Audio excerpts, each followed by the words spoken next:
And so as I was thinking about this passage, how do we turn our purposes to God and work?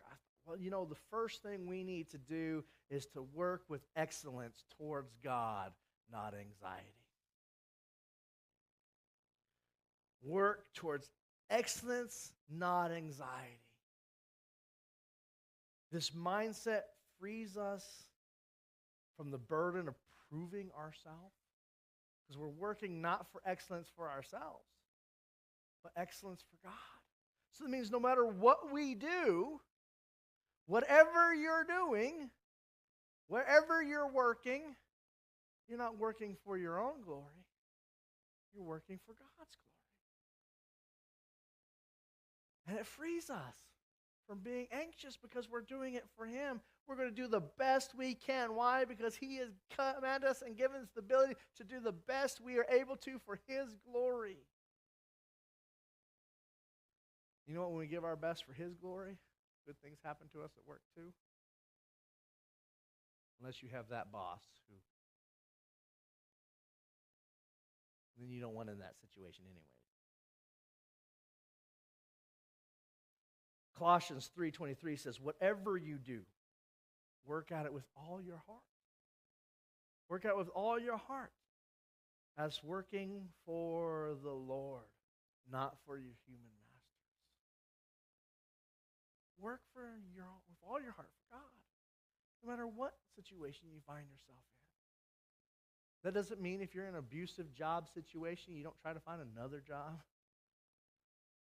But it does mean that while you're there, wherever you're at,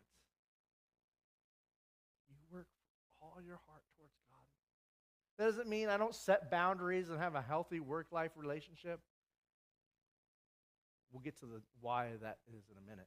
But it's because we work for God. And so as we work for God with excellence, not anxiety, we work for His purpose, we invest in things that are of eternal impact.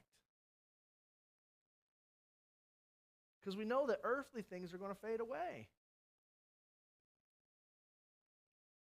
No matter how much you make, how much you've changed it, how much you've done for your job, you know what? It's going to fade away.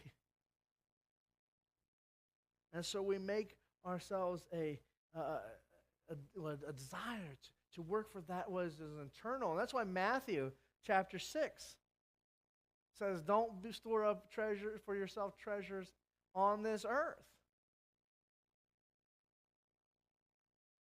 where moth and vermin destroy and where thieves break in and steal. But store up for yourself treasures in heaven. Because those eternal things, they're eternal. They're for God's glory.